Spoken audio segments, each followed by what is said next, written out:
ഇപ്പോൾ മാർവൽ എങ്ങനെയാണോ infinity saga, multiverse saga എന്നൊക്കെ പറഞ്ഞിട്ട് ഒരു യൂണിവേഴ്സ് തന്നെ ബിൽഡ് ചെയ്ത് ഒരുപാട് പടങ്ങളൊക്കെ ഇറക്കിയിട്ട് മുന്നോട്ട് പോകുന്നത്, അതേപോലെ തന്നെ മാർവലിന് ഒരു കോമ്പറ്റീഷൻ കൊടുക്കുന്ന പോലെ ഡി സി സൈഡിലും DCEU എന്ന് പറഞ്ഞിട്ട് DC-യുടെ ഒരുപാട് മൂവീസൊക്കെ ആദ്യം വന്നിട്ടുണ്ടായിരുന്നു. ഇപ്പോൾ നമ്മുടെ ജെയിംസ് ഗൺ ഉള്ളിൽ കയറി മൊത്തത്തിൽ ക്യാൻസൽ ചെയ്തിട്ട് ഇപ്പോൾ DCU എന്നുള്ള പേരിൽ ഒരുപാട് പടങ്ങളൊക്കെ ഇറക്കാൻ തുടങ്ങി. ആദ്യം ഉണ്ടായിരുന്ന ആ DCEUവിലാണ് നമ്മുടെ Batman versus Superman, man of steel എന്ന് പറഞ്ഞിട്ടുള്ള ഒരുപാട് പടങ്ങളൊക്കെ വന്നിട്ടുണ്ടായിരുന്നു. ആക്ച്വലി അതൊക്കെ എന്തുകൊണ്ടാണ് ക്യാൻസൽ ആവാൻ കാരണം, ആ ഒരു ഫ്രാഞ്ചൈസി തന്നെ ഫെയിലിയർ ആവാൻ കാരണം എന്താണ്, അതൊക്കെയാണ് നമ്മൾ ഇന്ന് ഈ വീഡിയോയിൽ നോക്കാൻ വേണ്ടി പോകുന്നത്. ആക്ച്വലി മൊത്തം DCയുടെ ഫ്രാഞ്ചൈസി ഒരു ഫെയിലിയർ ആവുന്ന തന്നെ നമുക്കിതിനെ 2 ഘട്ടമായിട്ട് തിരിക്കാം. അതായത് ജസ്റ്റിസ് ലീഗ് വരെയുള്ള ഒരു പടം, ആ ഒരു ബഞ്ച് ഓഫ് പടങ്ങൾ ഒരു സെറ്റും, അതിനുശേഷം ജസ്റ്റിസ് ലീഗിന് ശേഷം ഇറങ്ങിയിട്ടുള്ള പടങ്ങൾ വേറൊരു സെറ്റുമായിട്ടും. കാരണം ഈ മൊത്തം DCEU ക്യാൻസൽ ആവാനും അതിൻ്റെ ഒരു ഫെയിലിയറിന് തന്നെ മെയിൻ കാരണമായിട്ട് വഹിച്ചിട്ടുള്ളത് ഈ ജസ്റ്റിസ് ലീഗ് പടമാണ്. ഫസ്റ്റ് തന്നെ ഈ DCEUവിൽ ഇറങ്ങുന്നത് നമ്മുടെ സൂപ്പർമാൻ്റെ മാൻ ഓഫ് സ്റ്റീൽ പടമാണ്, അതും നമ്മുടെ സാക്ക് സ്നൈഡറിൻ്റെ ഡയറക്ഷനിൽ. ആക്ച്വലി ഈ മാൻ ഓഫ് സ്റ്റീൽ പടം ഒരു യൂണിവേഴ്സിൻ്റെ ഒരു തുടക്കമായിട്ടൊന്നും പ്ലാൻ ചെയ്തിട്ടേ ഉണ്ടായിരുന്നില്ല. ഡാർക്ക് നൈറ്റ് റൈസസിൻ്റെ പ്രൊഡക്ഷൻ്റെ ടൈമിലാണ് നമ്മുടെ ക്രിസ്റ്റഫർ നോളനും ഗോയറും കൂടി ചേർന്നിട്ട് ഒരു സ്ക്രിപ്റ്റ് ഉണ്ടാക്കുന്നത്. അവരുടെ മെയിൻ കൺസെപ്റ്റ് തന്നെ നമ്മുടെ സൂപ്പർമാനെ ഒരു കുറച്ചുകൂടി ഡാർക്കർ ആൻഡ് മോർ റിയലിസ്റ്റിക് ആയിട്ടുള്ള ഒരു വേൾഡിൽ കൊണ്ടുവന്നു കഴിഞ്ഞാൽ എങ്ങനെ ഉണ്ടാവും എന്നുള്ള രീതിക്കായിരുന്നു അവരത് പ്ലാൻ ചെയ്തിട്ടുണ്ടായിരുന്നത്. കാരണം ക്രിസ്റ്റഫർ നോളൻ്റെ ഒക്കെ ഒരു ഫിലിമോഗ്രഫി നമുക്ക് അറിയാവുന്ന കാര്യമാണ്. കാരണം പുള്ളി എത്രത്തോളം ഒറിജിനാലിറ്റിയിലും റിയലിസ്റ്റിക് ആയിട്ടാണ് ഒരു പടം എടുക്കാൻ വേണ്ടി ശ്രമിക്കുന്നതെന്നൊക്കെ, അങ്ങനെ ഒരു രീതിക്കായിരുന്നു അവർ ഈ സൂപ്പർമാൻ്റെ കഥ പറയാൻ വേണ്ടിയിട്ട് തീരുമാനിച്ചിട്ടുണ്ടായിരുന്നത്. അങ്ങനെയാണ് ഇവരെല്ലാവരും കൂടി എഴുതിയിട്ടുള്ള ആ സ്ക്രിപ്റ്റ് ഡയറക്റ്റ് ചെയ്യാൻ വേണ്ടിയിട്ട് നമ്മുടെ സാക്ക് സ്നൈഡർ വരുന്നതും മാൻ ഓഫ് സ്റ്റീൽ ഉണ്ടാവുന്നതും. അതിന് മുമ്പ് ഇറങ്ങിയിട്ടുണ്ടായിരുന്ന മാർവലിൻ്റെ നമ്മുടെ അയൺമാനൊക്കെ കണ്ടാൽ തന്നെ നമുക്ക് മനസ്സിലാവും, അതായത് എന്തോ ഒരു വലിയ സംഭവം ഇവർ തുടർച്ചയായിട്ട് തുടങ്ങാൻ പോകുന്നതിൻ്റെ ഒരു തുടക്കം മാത്രമാണ് ഈ അയൺമാൻ പടം നോക്കോ. അതിനനുസരിച്ചുള്ള പോസ്റ്റ് ക്രെഡിറ്റ് സീനൊക്കെ ആ പടത്തിൽ വെച്ചിട്ടുണ്ടാവും. പക്ഷേ മാൻ ഓഫ് സ്റ്റീൽ നേരെ ഓപ്പോസിറ്റായിട്ട് അങ്ങനെ ഒരു വൈബായിട്ടായിരിക്കില്ല വന്നിട്ടുണ്ടാവുക, ഒരു സ്റ്റാൻഡ് അലോൺ പടമായിട്ടായിരിക്കും അത് വന്നിട്ടുണ്ടാവുക. ഈ പടം ഡയറക്റ്റ് ചെയ്തിട്ടുള്ള നമ്മുടെ സാക്ക് സ്നൈഡറിൻ്റെ പടങ്ങൾ കണ്ടാൽ തന്നെ മനസ്സിലാവും, പുള്ളിയുടെ സ്റ്റോറി ടെല്ലിംഗ് തന്നെ ഒരു വേറെ തന്നെ ഒരു രീതിക്കാണ്. കുറച്ചുകൂടി ഡാർക്കർ ടോണിലായിരിക്കും പുള്ളിയുടെ സ്റ്റോറിയൊക്കെ പുള്ളി പറയുന്നുണ്ടാവുക. അതേസമയം നമ്മുടെ മാർവലിലൊക്കെ നോക്കുമ്പോൾ കുറച്ചുകൂടി ലൈറ്റ് ഹാർട്ടഡ് ആയിട്ട് കളർഫുൾ ആയിട്ടുള്ള രീതിക്കായിരിക്കും ആ പടങ്ങളൊക്കെ പോയിട്ടുണ്ടാവുക. അതിൻ്റെ നേരെ ഓപ്പോസിറ്റ് ആയിരിക്കും നമ്മുടെ സാക്ക് സ്നൈഡറിൻ്റെ സ്റ്റോറി ടെല്ലിംഗ് ഒക്കെ. അതുകൊണ്ട് തന്നെ ആ ടൈമിൽ ഈ മാൻ ഓഫ് സ്റ്റീൽ പുറത്ത് വന്നപ്പോൾ ഒരുപാട് പേർക്ക് ഇഷ്ടപ്പെട്ടു, പക്ഷേ ഒരുപാട് പേർക്കൊന്നും ഇഷ്ടപ്പെട്ടിട്ടില്ല. കാരണം സൂപ്പർമാൻ ഇതിൽ ഒരുപാട് ഡാർക്ക് ടോണിലാണുള്ളതെന്നൊക്കെ പറഞ്ഞിട്ട്. കാരണം ഒരുപാട് ഫാൻസ് അതിൽ ചൂണ്ടിക്കാണിച്ചിട്ടുണ്ടായിരുന്ന ഒരു പ്രശ്നം എന്താണെന്ന് വെച്ച് കഴിഞ്ഞാൽ, നമ്മുടെ സൂപ്പർമാൻ സോഡിനെ ഇല്ലാതാക്കാൻ വേണ്ടിയിട്ട് മെട്രോപോളിസിൻ്റെ ഏതാണ്ട് പകുതി തന്നെ നശിപ്പിക്കുന്ന പോലെ കാണിച്ചിട്ടുണ്ടാവും. എന്നിട്ട് പുള്ളിക്ക് വലിയൊരു ഗിൽട്ടോ അങ്ങനെയുള്ള കാര്യങ്ങളൊന്നും ഉള്ളതുപോലെ തന്നെ പടത്തിൽ കാണിച്ചിട്ടും ഉണ്ടാവില്ല. പക്ഷേ സൂപ്പർമാൻ്റെ ക്യാരക്ടർ എങ്ങനെയാണെന്ന് നമുക്ക് എല്ലാവർക്കും അറിയാവുന്ന കാര്യമാണ്. കാരണം പുള്ളി ഫൈറ്റ് ചെയ്യുന്നതിൻ്റെ ഇടയ്ക്ക് ഒരു അണ്ണാങ്കുഞ്ചുണ്ടെങ്കിൽ പോലും പുള്ളി രക്ഷിക്കുന്നതൊക്കെ നമ്മുടെ പുതിയ സൂപ്പർമാൻ ഇറങ്ങിയ പടത്തിലൊക്കെ കണ്ടിട്ടുണ്ടാവും. ശരിക്കും അതാണ് ഒറിജിനൽ സൂപ്പർമാൻ്റെ ക്യാരക്ടർ. കാരണം പുള്ളിയുടെ ആ ഫൈറ്റും കാര്യങ്ങളൊന്നും ജനങ്ങളെയൊന്നും ഒന്നും ചെയ്യരുതെന്ന് അത്രയ്ക്കും കൺസേൺഡ് ആയിട്ടുള്ള ഒരു ക്യാരക്ടറാണ് സൂപ്പർമാൻ. പക്ഷേ അതേപോലുള്ള ഒരു ക്യാരക്ടറിൻ്റെ ഓപ്പോസിറ്റ് രീതിക്കായിരിക്കും മാൻ ഓഫ് സ്റ്റീൽ കണ്ടിട്ടുള്ള സൂപ്പർമാൻ ഉണ്ടായിട്ടുണ്ടാവുക. ഈ പടം ആ ടൈമിൽ ഓൾമോസ്റ്റ് 670 മില്യൺസ് എങ്ങാനും ഗ്ലോബലി കളക്ഷനൊക്കെ കിട്ടിയിട്ടുണ്ടായിരുന്നു. ആ ടൈമിൽ DCയുടെ തന്നെ ഏറ്റവും ഹയസ്റ്റ് ഗ്രോസിങ് മൂവിയും ഈ മാൻ ഓഫ് സ്റ്റീൽ ആയിരുന്നു. അങ്ങനെ ഈ മാൻ ഓഫ് സ്റ്റീലിൻ്റെ പ്രൊഡക്ഷനൊക്കെ നടക്കുന്ന ആ ടൈമിലായിരുന്നു മൊത്തം സൂപ്പർ ഹീറോ ജോണറിൽ തന്നെ ഒരു മാറ്റവും വ്യത്യാസമൊക്കെ വന്നുകൊണ്ടിരുന്നത്. വേറെ ഒന്നുമല്ല, കാരണം ഇതിൻ്റെ പ്രൊഡക്ഷൻ നടക്കുന്ന ആ ടൈമിലാണ് 2012 നമ്മുടെ അവഞ്ചേഴ്സ് ഇറങ്ങുന്നത്. കാരണം അതുവരെ ഒരു സൂപ്പർ ഹീറോ ക്യാരക്ടറിനെ ബേസ് ചെയ്തിട്ട് നല്ലൊരു പടം കൊടുക്കുന്ന പോലെ അല്ല നമ്മുടെ അവഞ്ചേഴ്സ് വന്നിട്ടുള്ളത്. കാരണം ഒരു വൈഡർ യൂണിവേഴ്സിലേക്ക് അത് സെറ്റ് ചെയ്യുന്ന പോലെയാണ് അവഞ്ചേഴ്സ് മൊത്തം സെറ്റായിട്ടുള്ളത്. അങ്ങനെ ഈ കാര്യങ്ങളൊക്കെ നമ്മുടെ DCയുടെ എക്സിക്യൂട്ടീവ്സും വാർണർ ബ്രോസൊക്കെ നോട്ടീസ് ചെയ്യാതിരിക്കുമെന്ന് വിചാരിക്കുന്നുണ്ടോ? ഡെഫിനറ്റ്ലി ചെയ്തു. അങ്ങനെ അവർ ഡയറക്റ്റ് മാർവലുമായിട്ട് തന്നെ കോമ്പറ്റ് ചെയ്യാൻ വേണ്ടി ശ്രമിച്ചു. അങ്ങനെ ഈ മാൻ ഓഫ് സ്റ്റീലിന് ശേഷം തന്നെ ഇതിനൊരു സീക്വൽ ഉണ്ടാവുമെന്ന് അവർ അനൗൺസ് ചെയ്തു. 2013 തന്നെ ആ പടം ഏതായിരിക്കുന്നു അവർ പുറത്തു വന്നു. അത് നമ്മുടെ ബാറ്റ്മാൻ വേഴ്സസ് സൂപ്പർമാൻ എന്ന് പറഞ്ഞിട്ടുള്ള ഒരു സീക്വലായിരുന്നു. തുടക്കം മുതൽ തന്നെ സാക്ക് സ്നൈഡറിന് നമ്മുടെ ബാറ്റ്മാൻ ഇൻട്രൊഡ്യൂസ് ചെയ്യണമെന്ന് പറഞ്ഞിട്ട് സൂപ്പർമാൻ്റെ ഒരു പടത്തിൽ ബാറ്റ്മാൻ ഇൻട്രൊഡ്യൂസ് ചെയ്യണമെന്നുള്ള ഒരുപാട് ഇൻറ്റൻഷൻസ് ഒക്കെ ഉണ്ടായിരുന്നു. പക്ഷേ ആ ടൈമിലൊക്കെയാണ് നമ്മുടെ അവഞ്ചേഴ്സൊക്കെ വന്ന് കത്തി കയറിക്കൊണ്ടിരുന്ന ആ ടൈമിൽ. അതുകൊണ്ട് തന്നെ വാർണർ ബ്രൂസ് ജസ്റ്റ് ഒരു ഹീറോ 2 ഹീറോനെ മാത്രം കാണിക്കാതെ അവർക്ക് അവഞ്ചേഴ്സിനെ പോലെ നമ്മുടെ ജസ്റ്റിസ് ലീഗിനെ ബിൽഡ് ചെയ്യണമായിരുന്നു.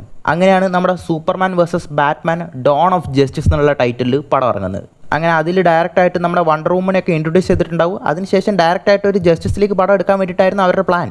അതായത് മാർവൽ ഓരോ ക്യാരക്ടറിനും ഓരോ പടങ്ങൾ കൊടുത്തിട്ട് ഒരു അവഞ്ചേഴ്സ് ടീം ബിൽഡ് ചെയ്ത് കൊണ്ടുവന്ന ടൈമിൽ നമ്മുടെ DC ആണെങ്കിൽ 1-2 പടത്തിൽ തന്നെ മൊത്തം ക്യാരക്ടേഴ്സിനെയും വെച്ചിട്ട് ഒരു റഷ് ചെയ്ത രീതിക്ക് ഒരു ജസ്റ്റിസ് ലീഗ് ബിൽഡ് ചെയ്യാൻ വേണ്ടിയിട്ടാണ് ശ്രമിച്ചത്. ആദ്യം ഈ ബാറ്റ്മാൻ വേഴ്സസ് സൂപ്പർമാനിൽ നമ്മുടെ ക്രിസ്റ്റഫർ നോളൻ്റെ ആ ബാറ്റ്മാൻ്റെ വെർഷനെ കാണിക്കാൻ വേണ്ടിയിട്ടായിരുന്നു പ്ലാൻ.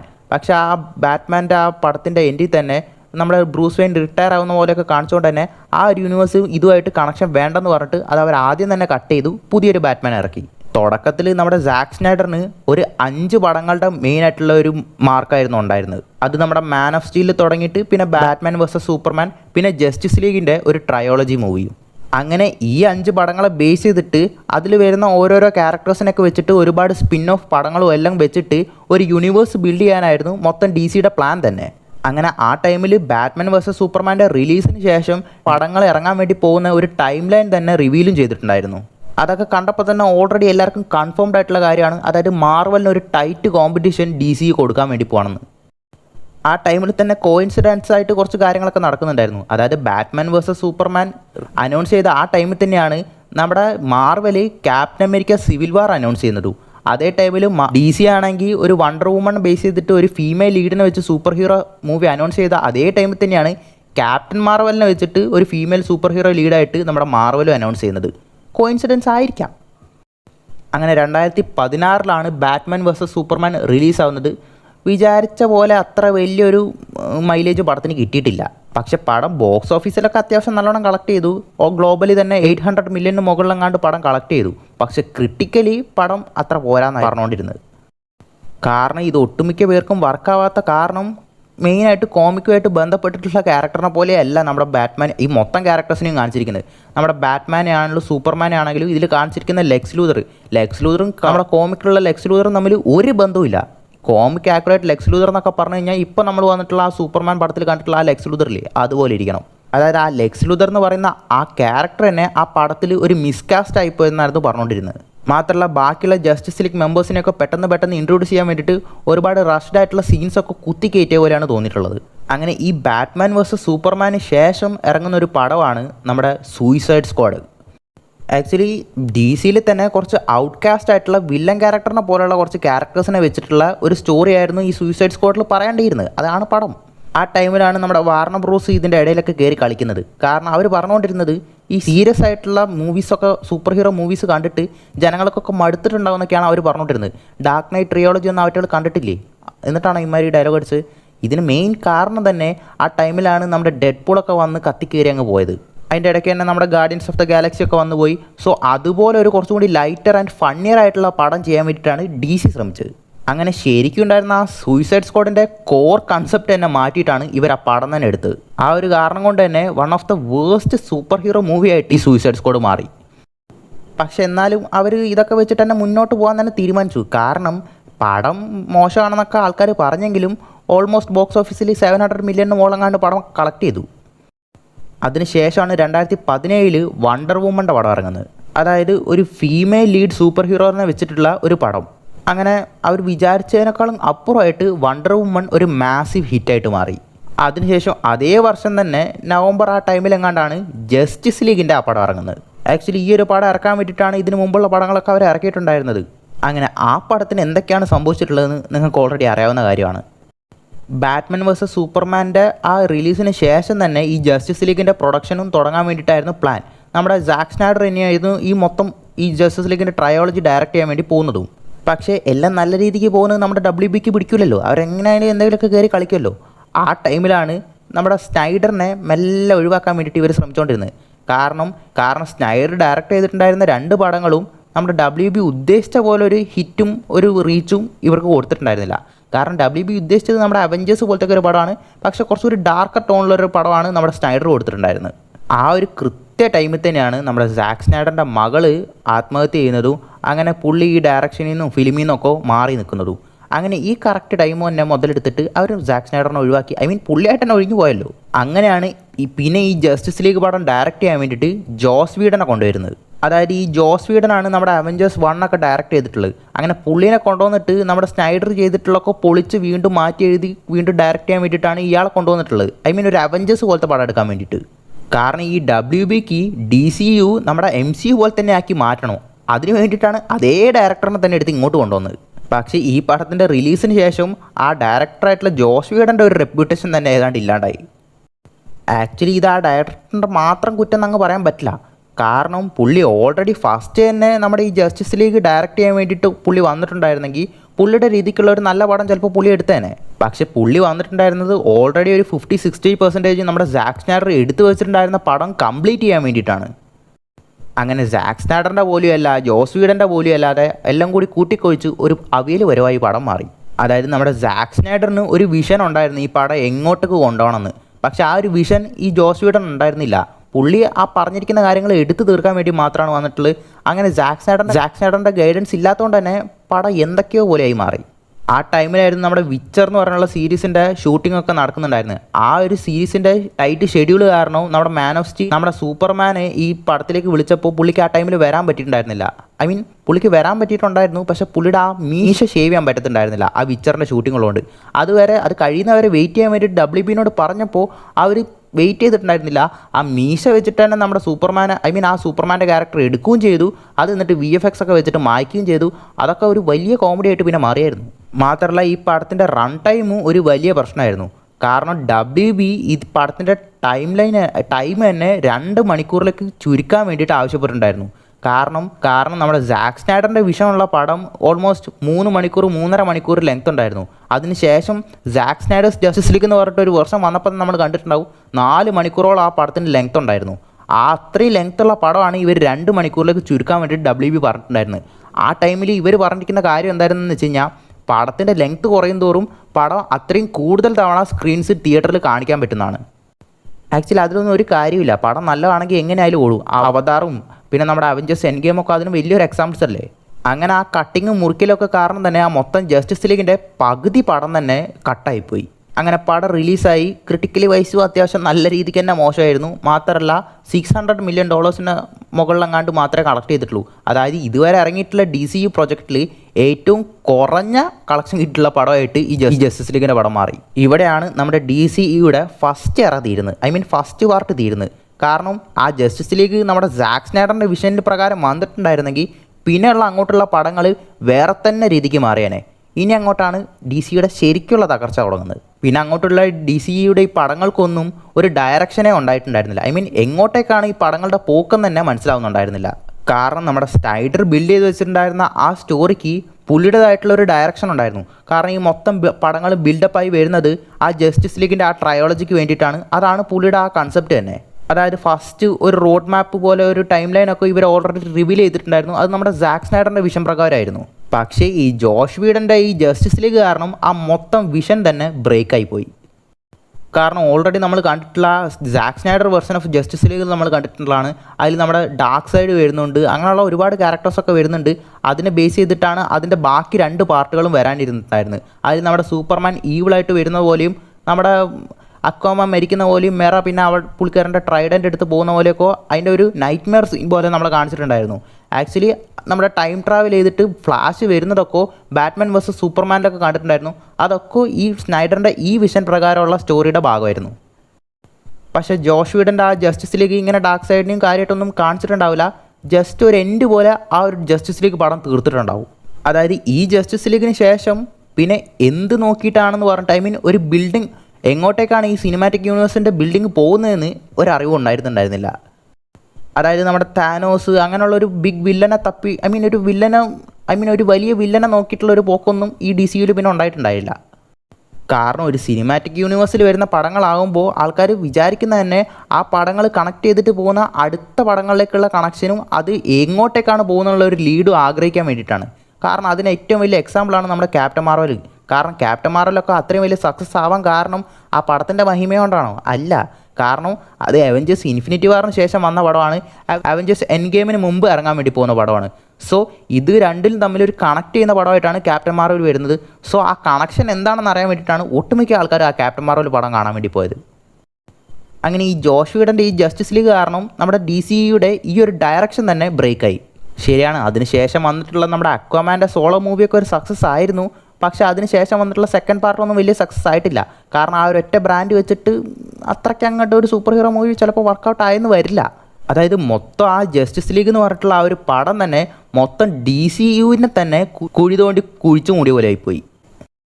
കാരണം അത് മാത്രമല്ല ഈ ജോഷ് വീഡൻ്റെ ഈ ചേഞ്ചസ് കാരണം ആ ജസ്റ്റിസ് ലീഗിൽ അഭിനയിച്ചിട്ടുണ്ടായിരുന്ന ക്യാരക്ടേഴ്സിന്, ഐ മീൻ നമ്മുടെ ആക്ടേഴ്സിന് ഒരു അത്ര സാറ്റിസ്ഫൈ ആയിരുന്നില്ല സ്റ്റോറിയൊക്കെ. അതിൽ തമ്മിലുള്ള പ്രശ്നങ്ങളൊക്കെ അവർ തമ്മിൽ ഉണ്ടായിട്ടും ഉണ്ടായിരുന്നു. സത്യം പറയുകയാണെങ്കിൽ ഈ ജസ്റ്റിസ് ലീഗിന് ശേഷം പിന്നെ അതിലുള്ള ആക്ടേഴ്സിനെ മെയിനായിട്ടുള്ള സൂപ്പർ ഹീറോ പടങ്ങൾ വന്നിട്ടില്ല ഈ DCUവിൽ. അതിനുശേഷം നമ്മുടെ ബാറ്റ്മാനെ ബേസ് ചെയ്തിട്ട് ദ ബാറ്റ്മാൻ എന്ന് പറഞ്ഞിട്ട് വേറെ തന്നെ ഒരു പടം വന്നു. അത് ഈ DCUയുടെ പാർട്ടേ ആയിരുന്നില്ല, അത് വേറെ തന്നെ ഒരു എൽസ്വേൾഡ് സ്റ്റോറി എന്നാണ് പറഞ്ഞിട്ടുണ്ടായിരുന്നത്. ഇനി ആ പടത്തിൽ പറയുകയാണെങ്കിൽ ആ പടത്തിൽ കാര്യമായിട്ടൊന്നും പറയാൻ പറ്റില്ല. അത് നമ്മുടെ ബാറ്റ്മാൻ്റെ ഒരു ബിഗിനിങ് സ്റ്റേജിലുള്ളൊരു പടമാണ്, കിടിലം പടമാണ്. ജസ്റ്റ് അത് എന്തായാലും കണ്ടിരിക്കേണ്ടത് നല്ല പടമാണ്.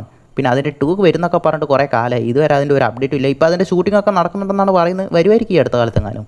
ആ ഒരു ടൈമിൽ തന്നെ നമ്മുടെ ഹെൻറി കാവിൽ ഏതാണ്ട് ബാക്ക് അടിച്ച് തുടങ്ങി.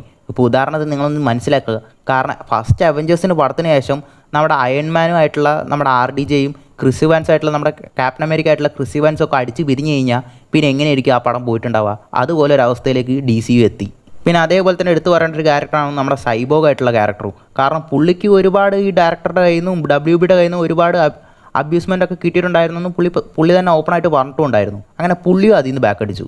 അതിനുശേഷം നമ്മുടെ ജോക്കർ എന്നൊക്കെ പറഞ്ഞിട്ടുള്ള പടങ്ങളൊക്കെ വരുന്നുണ്ട് DCയുടെ ഭാഗത്ത് നിന്ന്. പക്ഷേ അതൊക്കെ സ്റ്റാൻഡ് അലോൺ ആയിട്ട് ഈ DCU എക്സ്റ്റെൻഡഡ് യൂണിവേഴ്സുമായിട്ട് ബന്ധപ്പെട്ടിട്ടുള്ള പടങ്ങളെയല്ല, അതൊക്കെ സെപ്പറേറ്റ് ആയിട്ട് സ്റ്റോറിയുള്ള ഒരു എൽസ്വേർഡ് സ്റ്റോറീസ് പോലെയാണ് പറഞ്ഞിട്ടുള്ളത്. അതിനുശേഷം വണ്ടർ വുമൺ 2, നമ്മുടെ അക്വാമാൻ്റെ 2 അങ്ങനെയൊക്കെ പടങ്ങളൊക്കെ വന്നു. പക്ഷേ അതൊന്നും വലിയൊരു ഓളമൊന്നും ഉണ്ടാക്കിയിട്ടുണ്ടായിരുന്നില്ല. പടമൊക്കെ ഫ്ലോപ്പെന്ന് പറയാൻ പറ്റത്തില്ല, പക്ഷേ എന്നാൽ ക്രിട്ടിക്കലി പടം വെലിങ്ങനെ ഒന്നും ഓടിയിട്ടുണ്ടായിരുന്നില്ല. കാരണം മെയിൻ ഒരു സംഭവം ആ ജസ്റ്റിസ് ലീഗ് തന്നെയാണ്. കാരണം ഇങ്ങനെ ക്യാരക്ടേഴ്സിൻ്റെ ഒക്കെ പടം വന്നെങ്കിലും ഈ പടങ്ങളൊക്കെ എങ്ങോട്ടേക്കാണ് കണക്റ്റ് ആകുന്നതെന്നുള്ളൊരു ഡയറക്ഷൻ ഉണ്ടായിരുന്നില്ല.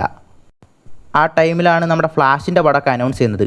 ആ ഒരു പടത്തിൻ്റെ ഷൂട്ടിങ്ങും കാര്യങ്ങളൊക്കെ നടക്കുന്ന ടൈമിലാണ് നമ്മുടെ വാർണർ ബ്രോസിനെ നമ്മുടെ ജെയിംസ് ഗണ്ണ് പുതിയ CEO ഒക്കെ ആയിട്ട് മാറിന്ന് മൊത്തം DCUവിനെ തന്നെ റീസെറ്റ് ചെയ്യുന്നത്. ഈ എസ്രാ മില്ലർ, അതായത് നമ്മുടെ ഫ്ലാഷായിട്ട് അഭിനയിക്കുന്ന ഈ എസ്രാ മില്ലർ ഒരുപാട് അബ്യൂസ്മെൻറ്റ് ഒരുപാട് ക്രൈംസൊക്കെ ചെയ്തെന്ന് പറഞ്ഞിട്ട് പുള്ളിയുടെ പേരിൽ ഒരുപാട് അലിഗേഷൻസ് ഒക്കെ ഉണ്ടായിരുന്നു. എന്നിട്ടും ഈ പടം ഒരുപാട് പേര് ഹൈപ്പാവാൻ കാരണം തന്നെ ഇപ്പോൾ നമ്മുടെ DCUവിലെ CEO ആയിട്ടുണ്ടായിരുന്ന നമ്മുടെ ജെയിംസ് ഗണ്ണ് എന്തായാലും ഇതുവരെ ഉണ്ടായിട്ടുണ്ടായിരുന്ന DCUയുടെ മൊത്തം ആ യൂണിവേഴ്സും ക്യാൻസൽ ചെയ്തിട്ട് പുതുതായിട്ട് പുള്ളിയുടെ വിഷനിൽ ഒരു യൂണിവേഴ്സ് സ്റ്റോറി തന്നെ തുടങ്ങാൻ വേണ്ടി പോകാമെന്ന് പുള്ളി പറഞ്ഞിട്ടുണ്ടായിരുന്നു. സോ ആ പടങ്ങളൊക്കെ ക്യാൻസൽ ചെയ്യുന്ന പോലെ ഈ ഫ്ലാഷിൻ്റെ പടം ഫ്ലാഷ് പോയിൻ്റ് വെച്ചിട്ട് ഡീൽ ചെയ്യുന്നൊക്കെ പറഞ്ഞിട്ടായിരുന്നു ഈ പടം ഇറങ്ങിയിട്ടുണ്ടായിരുന്നത്. പക്ഷേ ആ പടം റിലീസായപ്പോൾ എന്താ സംഭവിച്ചത് നമ്മൾ കണ്ടതാണ്. കാരണം പരിതാപകരം എന്ന് പറഞ്ഞാൽ പരിതാപകരം VFX ഒക്കെ ആയിരുന്നു ആ പടത്തിലുണ്ടായിരുന്നത്.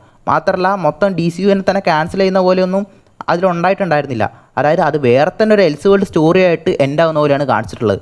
അതായത് നമ്മുടെ ഫ്ലാഷ് ടൈം ട്രാവൽ ചെയ്ത് പോയിട്ട് അവിടുന്ന് കുറേ സംഭവങ്ങളൊക്കെ ഉണ്ടാക്കിയിട്ട് തിരിച്ചു വന്ന് നോക്കുമ്പോൾ പുള്ളി പോയിട്ടുണ്ടായിരുന്ന ആ യൂണിവേഴ്സിലല്ല എത്തിയിട്ടുള്ള പോലെ ആയിരിക്കും കാണിച്ചിട്ടുണ്ടാവുക. കാരണം പുള്ളി പോയപ്പോൾ ബെൻ അഫ്ലെക്കിൻ്റെ ബാറ്റ്മാൻ ആയിരിക്കും ഉണ്ടായിട്ടുണ്ടാവുക, പക്ഷേ തിരിച്ചു വന്നപ്പോൾ നമ്മുടെ ബാറ്റ്മാൻ മാറിയിട്ടുണ്ടാവും. സോ പുള്ളി ഒരു വേറെ യൂണിവേഴ്സിൽ എത്തിപ്പെട്ട പോലെയൊക്കെയാണ് കാണിച്ചിരിക്കുന്നത്.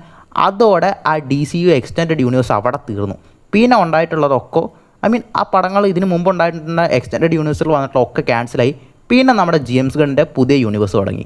അതിനുശേഷം വന്നിട്ടുള്ള പടങ്ങളെ കുറിച്ചൊക്കെ നമുക്ക് അറിയാവുന്നതാണ്. അതായത് നമ്മുടെ സൂപ്പർമാൻ, ഇപ്പോൾ നമ്മുടെ സൂപ്പർ ഗേൾ പടം ഇറങ്ങാൻ വേണ്ടി പോവാണ്. അങ്ങനെ അതിനെ ബേസ് ചെയ്തിട്ട് ക്ലേ ഫേസ് എന്നൊക്കെ പറഞ്ഞിട്ടുള്ള പടങ്ങളൊക്കെ ഇനി ഇറങ്ങാൻ വേണ്ടി പോവാണ്. അതായത് ഇപ്പോൾ നമ്മുടെ ജെയിംസ് ഗണ്ണ് പുള്ളിയുടേതായിട്ടുള്ള ഒരു വിഷൻ ഉണ്ട്. അങ്ങനെ ആ വിഷനെ ബേസ് ചെയ്തിട്ടാണ് പുള്ളി ഇപ്പോൾ കണ്ടിന്യൂസ് പടങ്ങൾ കണക്റ്റഡ് പോലെ ഇറക്കാൻ വേണ്ടി പോകുന്നത്. അതേപോലെ ഒരു വിഷൻ നമ്മുടെ സാക്ക് സ്നൈഡറിനും ഉണ്ടായിരുന്നു. പക്ഷേ അതിൻ്റെ ഇടയിൽ ഈ WB ഒക്കെ കയറി കളിച്ച് അങ്ങനെ മറിച്ചതൊക്കെ ആയതുകൊണ്ടാണ് ആക്ച്വലി നല്ലൊരു എൻഡിങ്ങിലുള്ള നമ്മുടെ വാർണർ ബ്രോസിൻ്റെ പടം തന്നെ നമുക്ക് കിട്ടിയാനേ. മാർവലായിട്ട് കോമ്പീറ്റ് ചെയ്യാൻ പറ്റുന്ന പോലെ ഒരു എക്സ്റ്റെൻഡഡ് യൂണിവേഴ്സ് DCEUവിൽ നിന്ന് കിട്ടിയതന്നെ. പക്ഷേ എന്ത് ചെയ്യാനാ, പോയി. പക്ഷേ എന്നാലും ആ എക്സ്റ്റെൻഡഡ് യൂണിവേഴ്സിന് ഒരുപാട് ഫാൻസ് ഉണ്ടായിരുന്നു. സാക്ക് സ്നൈഡറിൻ്റെ ആ വിഷന് ഒരുപാട് ഫാൻസ് ഉണ്ടായിരുന്നു.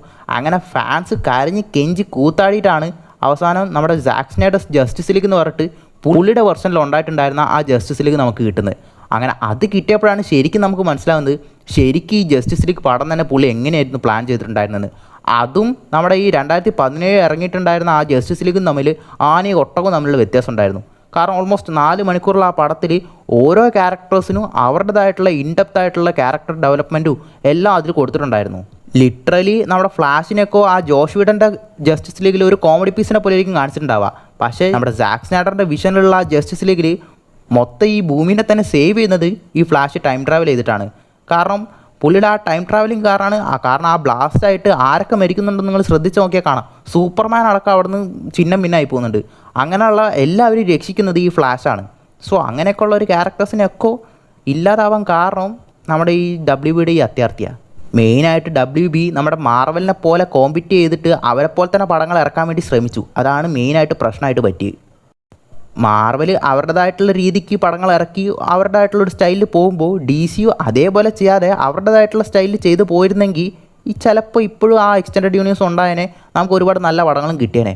പക്ഷെ അങ്ങനെ ചെയ്യാതെ മറ്റേ ആളെപ്പോലെ കോപ്പി അടിച്ച് അതേപോലെ ആവാൻ നോക്കിയപ്പോൾ അതും ഇല്ല ഇതും ഇല്ല, ഇപ്പോൾ ഒന്നും ഇല്ലാതെയായി. ഇപ്പോൾ അവസാനം മൊത്തം റീബൂട്ട് ചെയ്ത് പുതിയ പടങ്ങളൊക്കെ വരുന്നുണ്ട്. ഇനി ഇതെങ്കിലും മര്യാദയ്ക്ക് കൊണ്ടുപോയാൽ മതി. ആക്ച്വലി ഇത് പറഞ്ഞപ്പോഴാണ് വേറൊരു കാര്യം കൂടി ഓർമ്മ വന്നിട്ടുള്ളത്. അതായത് നമ്മുടെ ഷസാം, ബ്ലാക്ക് ആഡം പോലുള്ള കുറച്ച് പടങ്ങളൊക്കെ ഉണ്ട്. ഓൾറെഡി ഷസാമിൻ്റെ പടം റിലീസാവുന്ന ടൈമിൽ നമ്മുടെ സൂപ്പർമാൻ ആയിട്ടുണ്ടായിരുന്ന ഹെൻറി കാവിലിനെ ഒരു ചെറിയ ക്യാമിയോ റോളിന് വേണ്ടിയിട്ട് ആ ഷസാമിൻ്റെ പോസ്റ്റ് ക്രെഡിറ്റ് സീന് പോലെ കാണിക്കാൻ വേണ്ടിയിട്ട് നമ്മുടെ WB സൂപ്പർമാനെ വിളിച്ചിട്ടുണ്ടായിരുന്നു. ഹെൻറി കാവിലിനെ വിളിച്ചിട്ടുണ്ടായിരുന്നു. പക്ഷേ ആ ടൈമിൽ നമ്മുടെ സൂപ്പർമാൻ ഹെൻറി കാവിൽ വിച്ചർ എന്ന് പറയുന്ന ഒരു സീരീസിൽ ബിസി ആയതുകൊണ്ട് തന്നെ പുള്ളിക്ക് അപ്പോൾ ഷെഡ്യൂളുള്ള വരാൻ പറ്റില്ല എന്ന് WBനോട് പറഞ്ഞുകൊണ്ട് തന്നെ ഓൾറെഡി എന്തായാലും പുള്ളി സൂപ്പർമാനിൽ നിന്ന് വിട്ടു നിൽക്കുകയാണെന്ന് പറഞ്ഞിട്ട് സൂപ്പർമാൻ എന്നുള്ള ക്യാരക്ടറിൽ നിന്ന് തന്നെ പുള്ളിനെ ഫയർ ചെയ്ത് കഴിഞ്ഞു. അങ്ങനെയാണ് ഹെൻറി കാവിലിനെ ഒഫീഷ്യലി നമ്മുടെ സൂപ്പർമാൻ റോളിൽ നിന്ന് WB തൂക്കുന്നത് തന്നെ. ഒരു ഈഗോ ക്ലാഷ് ആണ്. അതിനുശേഷമാണ് ഈ DCയിലേക്ക് നമ്മുടെ റോക്ക് എൻ്റർ ആവുന്നത്, അതായത് ബ്ലാക്ക് ആഡം മൂവിയായിട്ട്. ഇത് ഇനീഷ്യലി 2010 മുതൽ തന്നെ ബ്ലാക്ക് ആഡത്തിൻ്റെ പടം വരാൻ വേണ്ടി പോകുന്നു പറഞ്ഞിട്ട് ഒരുപാട് ടോക്കൊക്കെ ഉണ്ടായിരുന്നു. അവസാനം പിന്നെ ബ്ലാക്ക് ആഡത്തിൻ്റെ പടം ഇറങ്ങി. പക്ഷെ പുള്ളി വന്നപ്പോൾ WBനേക്കാളും കുറച്ച് ഈഗോ പിടിച്ചിട്ടുള്ളൊരു സാധനമാണ് ഈ റോക്ക് എന്ന് പറയുന്നത്. പുള്ളി ഈ DCനെ പുള്ളിയുടെ ഒരു വിഷനിൽ കൊണ്ടുപോകാൻ വേണ്ടി ശ്രമിച്ചു. പുള്ളിനെ ആ ബ്ലാക്ക് ആഡത്തിനെ ഫോക്കസ് ചെയ്തിട്ട് ഒരു രീതിക്ക് കൊണ്ടുപോകാൻ വേണ്ടിയിട്ടാണ് പുള്ളി ശ്രമിച്ചത്. അങ്ങനെയാണ് പുള്ളി മൊത്തം ആ ബ്ലാക്ക് ആഡം പടം തന്നെ പുഷ് ചെയ്തത്. അങ്ങനെ WBയുടെ തന്നെ ഒരു സമ്മതം ഇല്ലാണ്ടൊക്കെ പോലെയാണ് നമ്മുടെ ഹെൻറി കാവിൽ സൂപ്പർമാനെ പുള്ളി തിരിച്ചു കൊണ്ടുവന്ന് തന്നെ ആ ബ്ലാക്ക് ആഡത്തിൻ്റെ പോസ്റ്റ് ക്രെഡിറ്റ് സീനിലൊക്കെ. ഓൾമോസ്റ്റ് 300 മില്യണോ 400 മില്യൻ്റെ അടുത്തെങ്ങനെ പടം കളക്റ്റും ചെയ്തിട്ടുള്ളൂ. പടം ഒരു ഫ്ലോപ്പായിട്ട് മാറുകയും ചെയ്തു. അപ്പോൾ നിങ്ങൾ വിചാരിക്കും 300 മില്യൺ 400 മില്യണൊക്കെ കളക്ട് ചെയ്യുന്നുണ്ടെന്ന് ഓരോ പടത്തിലൊക്കെ പറയുന്നുണ്ടല്ലോ, പിന്നെ എങ്ങനെയാണ് ഫ്ലോപ്പ് ആവുന്നതെന്നല്ലേ. ആക്ച്വലി ഈ ഫ്ലോപ്പ് എന്ന് പറയുമ്പോൾ നമ്മൾ അതിൻ്റെ ബഡ്ജറ്റും കൂടി നോക്കണം. 200 മില്യൺ മുടക്കിയിട്ടൊരു പടം എടുത്തിട്ട് അത് 300 മില്യൺ കളക്ട് ചെയ്ത് കഴിഞ്ഞാൽ അതൊരു അട്ടർ ഫ്ലോപ്പ് തന്നെയാണ്. കാരണം കാര്യമായിട്ട് തിരിച്ചൊന്നും കിട്ടത്തുണ്ടാവില്ല. ഇപ്പോൾ മാർവലിനെയൊക്കെ സംബന്ധിച്ചിടത്തോളം ഒരു 250 മില്യണൊക്കെ മുടക്കിയിട്ടൊരു പടം എടുത്തു കഴിഞ്ഞാൽ മിനിമം ഒരു 600 മില്യണെങ്കിലും പടം കളക്ട് ചെയ്താലേ പടം ഒരു ബ്രേക്ക് ഈവണെങ്കിലും ആവുള്ളൂ. അതായത് മുടക്ക് മുതൽ തന്നെ ഒരു വിധത്തിൽ തിരിച്ച് കിട്ടത്തുള്ളൂ. അങ്ങനെ ആ ബ്ലാക്ക് ആഡത്തിൻ്റെ ആ വിഷനും സ്റ്റോപ്പായി. കാരണം പടം എന്തായാലും പൊട്ടിപ്പാളിസായി പോയി. അങ്ങനെ പുള്ളിയും ബാക്ക് അടിച്ചു. ആ ടൈമിൽ നമ്മുടെ ജെയിംസ് ഗണ്ണ് വന്നു. അങ്ങനെ വീണ്ടും പിന്നെന്താ നടന്നത് നമ്മൾ കണ്ടതാണല്ലോ. എന്തായാലും ഒന്ന് മാത്രമേ ഇപ്പോൾ ആഗ്രഹിക്കുന്നുള്ളൂ, ഇപ്പോൾ ഉള്ള DC എങ്കിലും മര്യാദയ്ക്കൊന്ന് കൊണ്ടുപോയാൽ മതി. സോ ഈ വീഡിയോയെ കുറിച്ചുള്ള നിങ്ങളുടെ അഭിപ്രായ നിർദ്ദേശങ്ങളൊക്കെ താഴെ കമൻറ്റായിട്ട് അറിയിക്കുക. ഇനി അടുത്ത് നിങ്ങൾക്ക് എന്ത് തരത്തിലുള്ള വീഡിയോസാണ് വേണ്ടതെന്ന് താഴെ കമൻറ്റ് ചെയ്യുക. അപ്പോൾ പുതിയൊരു വീഡിയോയിൽ കാണുന്നവരെ ബൈ.